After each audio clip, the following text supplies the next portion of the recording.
दोस्तों नमस्कार, मैं मनोज मस्ताना। आप देख रहे हैं मेरे YouTube मंच। आपका बहुत बहुत स्वागत। दोस्तों आज की सबसे बड़ी खबर यह है कि क्या भारतीय जनता पार्टी पूरी तरह से नरेंद्र मोदी की सरकार राहुल गांधी से डर गई है। क्या भारतीय जनता पार्टी और नरेंद्र मोदी की सरकार राहुल गांधी को हमेशा से राजनीति खत्म करना चाहती है। राहुल गांधी की क्या राहुल गांधी की अब सदस्यता सदन में नहीं रहने वाली है? कहीं नहीं जाइएगा, चंद मिनट के वीडियो में मैं आपको बताने वाला हूं दोस्तों। और पूरी बात क्या है, पूरी घटनाक्रम क्या है कल का, मैं आपको बताऊंगा। लेकिन उससे पहले आप सबसे एक छोटी सी गुजारिश है कि आप चैनल पर नए हैं तो प्लीज चैनल को सब्सक्राइब करिए, बेल आइकन प्रेस करिए। वीडियो अगर अच्छी लगे तो लाइक शेयर और कॉमेंट जरूर करिए। आइए दोस्तों खबर की तरफ बढ़ते हैं। खबर ऐसी है कि ओम बिरला पर कार्रवाई हुई करने के लिए विपक्ष तैयार हुआ और उनके विरुद्ध अविश्वास प्रस्ताव लाया, नो कॉन्फिडेंस मोशन लाया, जिस पर अभी आगे वोटिंग होनी है। उसके बाद से राहुल गांधी लोकसभा में बोलते हैं, एक के बाद एक हमला करते हैं प्रधानमंत्री मोदी पर, चाहे यूएस ट्रेड डील हो या चाइना के साथ कंप्रोमाइज की बात हो, सक्सगाम घाटी में जो चाइना दखल कर रखा है जमीन, इस मसले पर राहुल गांधी का हमला हो, या उस सबसे ज्यादा दुखती रग नरेंद्र मोदी की जो है वो एप्स्टीन फाइल है, जिस एप्स्टीन फाइल पर राहुल गांधी ने जोरदार हमला किया और कहा कि मेरे पास प्रमाण है, और खुल करके नाम लिया अनिल अंबानी का, जिनका की लड़कियों के साथ सेक्स मतलब किस तरह की लड़की चाहिए, जेफरी एप्स्टीन से बात करते हुए चैट भी सामने आ चुकी है। इन सब पर जो एप्स्टीन फाइल पर हमला किए, उसके बाद से नरेंद्र मोदी सरकार पूरी तरह से घबरा गई। नरेंद्र मोदी तो सदन ही आना छोड़ चुके हैं, अभी तो सदन ही नहीं आ रहे हैं। यहां तक कि सबसे इंपॉर्टेंट सेशन चल रहा है, बजट सेशन। इस बजट सेशन के दरमियान प्रधानमंत्री मोदी का भाषण तक नहीं हुआ, वो सदन आ भी नहीं रहे हैं। और ऐसे में राहुल गांधी के हमले से पूरी की पूरी तरह से भारतीय जनता पार्टी बौखला गई और उसके बाद से अब राहुल गांधी पर कार्रवाई करने की तैयारी भारतीय जनता पार्टी कर रही है। दोस्तों इस कार्रवाई के तहत पहले निशिकांत दुबे आए प्रिविलेज मोशन लेकर के, जिसमें इनके ऊपर कार्रवाई की जाए, राहुल गांधी की सदस्यता खत्म की जाए लोकसभा से और उनके पूरी तरह से राजनीतिक कैरियर खत्म करने की।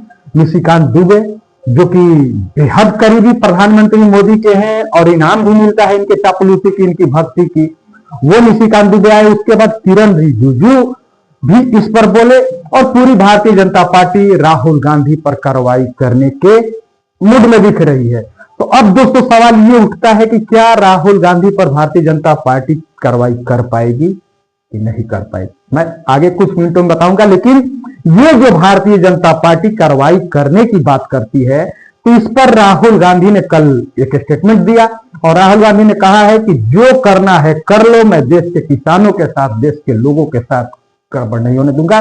जरा पहले मैं वो उस कहानी को बताऊं, उससे पहले राहुल गांधी को सुन लेते हैं। नमस्कार। कल मैंने कहा कि जो किसान है वो हिंदुस्तान की नींव है, फाउंडेशन है, और फूड सिक्योरिटी के लिए कांग्रेस पार्टी और हिंदुस्तान लड़ी थी। नरेंद्र मोदी जी ने हमारी फूड सिक्योरिटी, हमारे किसानों को धोखा दिया है। यूएस के साथ डील करके उन्होंने कपास के किसानों को, सोया के किसानों को, सेब के किसानों को, फल के किसानों को बेच दिया है। हिंदुस्तान की कृषि मार्केट पर सालों से विदेश के लोग कब्जा मारने की कोशिश कर रहे हैं। नरेंद्र मोदी जी ने उनके लिए दरवाजा खोला है, ये सच्चाई है, वो भी जानते हैं, मैं भी जानता हूं। क्यों खोला है? क्योंकि उन पे गले पर चोट लगा रखा है। डोनाल्ड ट्रंप ने नरेंद्र मोदी की लगाम पकड़ी हुई। मक्का, कपास, सोयाबीन और फल, ये शुरुआत है। नरेंद्र मोदी पूरी कृषि मार्केट के दरवाजे खोलेंगे अपने मित्रों के लिए, अदानी अंबानी जैसे लोगों के लिए, विदेशी ताकतों के लिए। भारत के किसान और पूरा देश जानता है कि नरेंद्र मोदी किसान विरोधी है। वो अपने मित्रों की मदद करता है। पहले भी वो काले कानून लाए थे, अब उन्होंने विदेशी ताकतों के लिए दरवाजा खोल दिया है। अमेरिका के जो किसान हैं उनके बड़े बड़े खेत होते हैं, हजारों एकड़ के खेत होते हैं, पूरा मैकेनाइज्ड है और उनको सरकार सब्सिडी देती है। आप जानते हो कि हमारे किसानों के खेत छोटे होते हैं, सही एमएसपी नहीं मिलती है और मैकेनाइजेशन का तो नाम ही नहीं है। नरेंद्र मोदी जी ने देश को बेच दिया है, किसानों को बेच दिया है। आप मेरे ऊपर केस डालो, गाली दो, जो भी आपको करना है करो, प्रिविलेज मोशन डालना है वो डाल दो, कोई फर्क नहीं पड़ता। मैंने पार्लियामेंट हाउस में सच्चाई बोली है। आपको सच्चाई अच्छी नहीं लगे वो दूसरी बात है, देश सच्चाई को समझता है। आप कुछ भी करना है कर लो, मैं किसानों के साथ खड़ा हूं, 1 इंच पीछे नहीं हटूंगा। कांग्रेस प्रेसिडेंट खारगे जी, मैं और पूरी कांग्रेस पार्टी, हमारे सब कार्यकर्ता किसानों के साथ खड़े हैं। ये अन्याय हम नहीं होने देंगे। धन्यवाद। राहुल गांधी को सुना थे। राहुल गांधी का साफ तौर पे कहना है कि जो करना है कर लो, मैं पीछे नहीं हटूंगा। तो राहुल गांधी एक तरफ से ये हमला करते रहे मोदी सरकार की सबसे दुखती रग पर, प्रधानमंत्री मोदी की सबसे दुखती रग पर राहुल गांधी ने वार कर दिया है, हिट किया है, जिसके बाद पूरी भारतीय जनता पार्टी तिलमिलाई हुई है दोस्तों। और राहुल गांधी की सदस्यता ही खत्म करने पर भारतीय जनता पार्टी अब तुल गई है। और एक बार पहले भी राहुल गांधी की सदस्यता खत्म की गई थी सदन में, और उसकी भी वजह इसी तरह से राहुल गांधी का अटैकिंग मोड था। लेकिन उस समय भारतीय जनता पार्टी पूर्ण बहुमत में थी, लेकिन सुप्रीम कोर्ट से राहुल गांधी को सदस्यता बहाल कर दी गई। लेकिन इस बार जो ये कदम उठाया जा रहा है सरकार के द्वारा, भारतीय जनता पार्टी के द्वारा, तो क्या इस बार राहुल गांधी की सदस्यता खत्म कर पाएगी भारतीय जनता पार्टी? सबसे बड़ा सवाल। इसका जवाब दोस्तों यही है कि इस बार भारतीय जनता पार्टी को बड़ी मुश्किल का सामना करना पड़ेगा, क्योंकि खुद ही मोदी सरकार बैसाखियों पर टंगी हुई है। मोदी सरकार के पास 302 का आंकड़ा नहीं है, जो चाहे सदन में कर लेगी।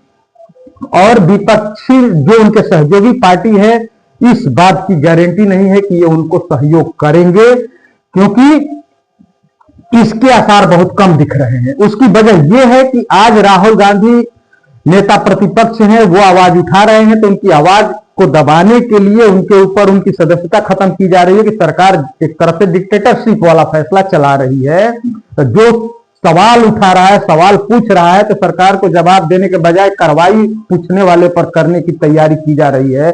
तो कल सत्ता पक्ष में जो सहयोगी पार्टियां हैं, उनकी क्या गारंटी है कि वो सवाल कल उठाएंगे तो उनके ऊपर नहीं कार्रवाई होगा? तो इसमें कहीं ना कहीं भारतीय जनता पार्टी को छोड़ करके सारी पार्टियां एक तरफ हो जाएंगी। तो इस पर जो राजनीतिक विश्लेषक हैं, उनका कहना यह है कि ये एक गिदड़ भभकी है, गिदड़ भभकी भारतीय जनता पार्टी दे रही है। ऐसी गिदड़ भभकी कई बार दे चुकी है, लेकिन इसमें कुछ होने वाला नहीं है, क्योंकि मोदी सरकार के पास खुद बहुमत नहीं है। और बहुमत जब नहीं है तो मोदी सरकार को बड़ी चैलेंजिंग टास्क होगा ये, जो कि मोदी सरकार करने में अभी फिलहाल तो असफल दिख रही है। लेकिन अब देखना यह है कि जो इसके लिए प्रिविलेज मोशन लाने की तैयारी भारतीय जनता पार्टी कर रही है, तो इसमें वो कितना सफल रहती है। लेकिन राहुल गांधी की सदस्यता खत्म होगी कि नहीं होगी, ये तो आने वाला वक्त बताएगा। लेकिन राजनीतिक पंडितों की माने, राजनीतिक पंडित, राजनीतिक विश्लेषक जो हैं, उनका कहना यह है कि यह सिर्फ और सिर्फ एक गिदड़ भभकी है जो भारतीय जनता पार्टी दे रही है राहुल गांधी को डराने के लिए। लेकिन राहुल गांधी डरते दिख नहीं रहे हैं। और राहुल गांधी ने कल खुलेआम, जैसा कि मैंने वीडियो में आपको दिखाया, कि खुल करके कह रहे हैं राहुल गांधी की जो करना है कर लो, मैं पीछे नहीं हटूंगा। वैसे ही प्रियंका गांधी वाड्रा ने भी कल कहा है कि राहुल झुकेगा नहीं, राहुल जो कर रहा है वो करेगा, झुकेगा नहीं। लेकिन Bharatiya Janata party privilege motion की तैयारी कर रही है।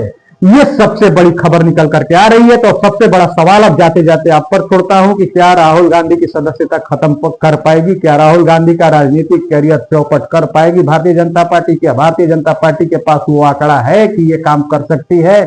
और अगर आंकड़ा नहीं है, बैसाखी पर मोदी सरकार टंगी हुई है, तो क्या सहयोगी पार्टी नीतीश और नायडू भारतीय जनता पार्टी को राहुल गांधी की सदस्यता समाप्त करने में मदद करेंगे? इस विषय पर आप क्या सोचते हैं? आप अपनी राय कमेंट में जरूर दीजिए दोस्तों। और चैनल पर नए हैं तो चैनल को सब्सक्राइब करिए, बेल आइकन प्रेस करिए। वीडियो अगर अच्छी लगे तो लाइक, शेयर और कमेंट जरूर करिए। साथ ही साथ दोस्तों, चैनल ये आपका अपना है, इसलिए आपका सहयोग और समर्थन बहुत जरूरी है। अपना ख्याल रखिए। बहुत बहुत धन्यवाद। नमस्कार।